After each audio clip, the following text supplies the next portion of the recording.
I would say unequivocally, this is the largest scaled film I've ever done, whereas I have never seen the proportions or the craftsmanship, the painting, the little delicate touches that perhaps the audience is not aware of, but it is so real that I sit there in absolute amazement.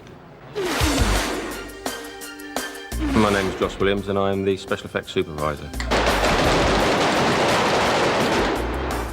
It's my responsibility to provide the effects, the physical effects that are required on the movie, from atmospherics to explosions.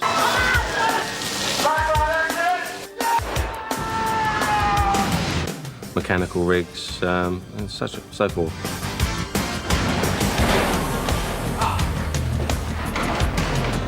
When we started talking about the robot, I had in mind a man in a suit. Bo and Danny and Nigel really wanted to go purely mechanical to show that there could not be anybody in there at all, which I wanted to do as well. So we went along those lines, and hence our robot.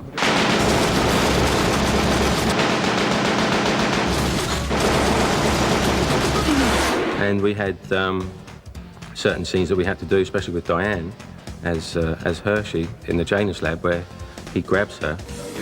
Robot on the count of 3, break Judge Hershey's neck.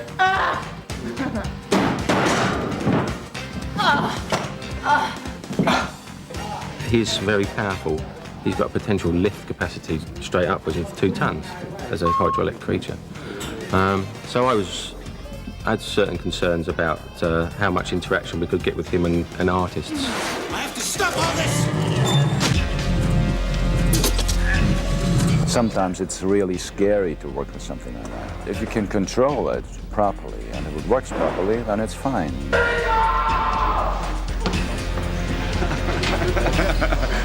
We got involved in the weapons for the movie. Lawgiver 2, 25-round sidearm with mission variable voice programmed ammunition. Signal flare. Effects-wise, it's a big movie. I mean, it's been very intense for us. Every day of the shooting schedule, there's been something for us to do.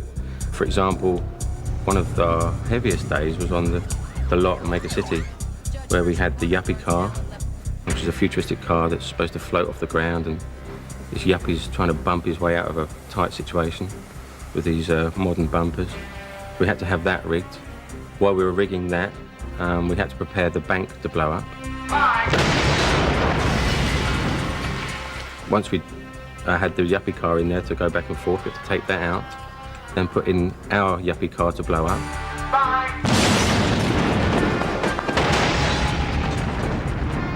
And then from there, we had to go and put the robot in the alley and shoot 6 judges.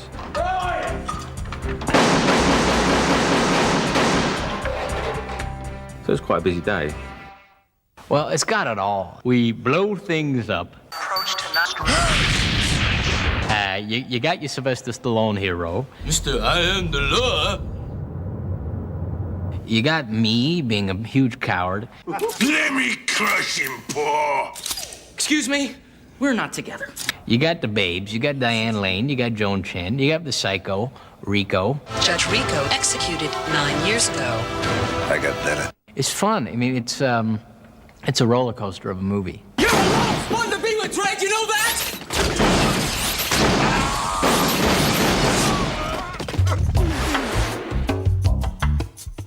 He came in, and the first day he fell down a flight of steps and said, "Welcome to the world of action." You're a lot of fun to be with, Dredd! Oh, God. You okay? And then he proceeded to become tortured and beaten and nearly destroyed throughout this film because it's quite rough. It took 2 seconds for this to happen. Your ticket price is about $7.50 these days in the theater. That's 30 cents worth right there. As soon as I fell on my face, Stallone told me what it was, and he said, "You know, they say comedy's hard, death is easy. Action pictures are hard." and he's absolutely right. Action, yeah, I got more than I knew. Bullet wound, contusion, 2 weeks. See me at the end of the movie. I'm still in one piece. Ooh. I see rope as in traction at the end of this movie. Good night, team! We were running down a tube with a fireball behind us, and we had to really do it. I mean, there's a real fireball. And as soon as they go, you run like hell. And believe me, we just, that's not acting at that point. It's just surviving. They did have like this anti-burn gel, which, there's a lot of protection there. Anti-burn gel. I noticed that they used a lot more of the gel for Stallone because he's the star, and I'm expendable because I'm the comic actor. Ooh. Have you been crying?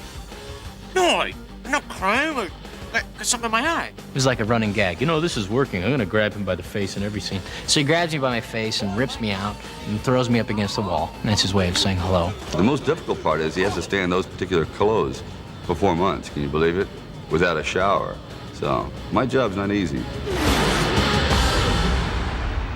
I'm Emma Porteous, and I'm the costume designer. The Judge Dredd look is, it's some blue, it's obviously part of the comic, and it's tights, leotard, tight-fitting jacket, because they're very muscly, all these judges, and extremely fit. So you do the costume to make the most of that. This was partially designed by Johnny Versace, so it has a sense of style to it, futuristic-wise. I said, try to put together what you think is going to happen in the future, the kind of materials, the kind of look, the militaristic, the fanciful, and so on and so forth, and he came up with this. So he wanted the bright brass armor and the shiny badge on the helmet and this very close-fitting helmet. So he was very much towards the comic. And then, of course, we have the Judge Hunters, all in black, big black rubber armor and these black helmets that all enveloping, you don't see them at all. And big, tall people, even bigger than Dredd. So they're really quite awe-inspiring. You have the prison shuttle guards, and that's a whole nother look again, because out there in the atmosphere is appalling. So they have these weatherproof big cloaks on and helmets with gas masks attached. It's a very challenging film because the look is so specific.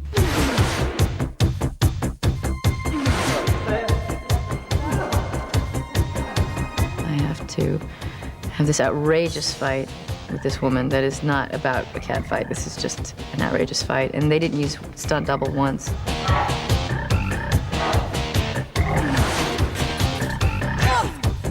Actually, I asked them to use a stunt double once for Joan because I have to do this headbutt.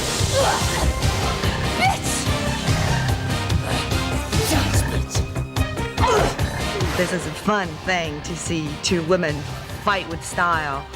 And not grabbing at each other's hair and biting off each other's ears and stuff like that. We've trained really hard, so it's great fun. When was the last time two girls did this? I mean, girls have hit each other in movies before. I don't think it's gone on quite as viciously as this before.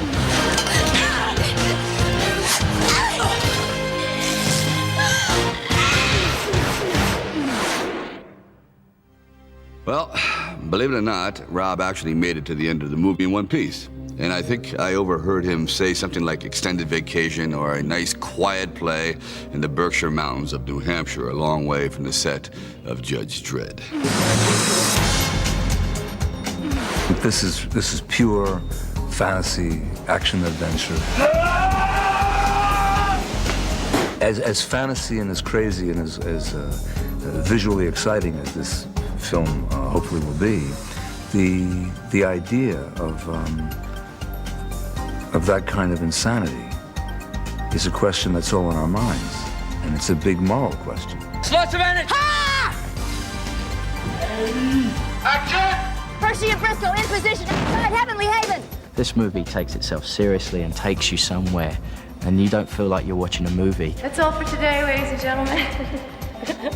Thank you very much. I don't take compliments well, and I would never give myself one. But I feel really good about the whole movie and look forward to seeing it. I really believe it's important to know when to start a party and when to leave, and Judge Dredd, of course, is no exception. Rob dead. I'm telling you, it's just unbelievable. It's been a thrill doing this film. Ow! I'm a wreck. But believe it or not, I'm in the best shape of my life. This is it. I wouldn't be opposed to Judge Dredd 2, The Revenge of Fergie. Now, Rob, that's what I think is a truly, potentially great idea. But I don't think we can afford Rob's medical bills, a huge liability. Well, anyway, thanks for watching the making of Judge Dredd. And remember, don't take the law into your own hands. Leave it to the judge.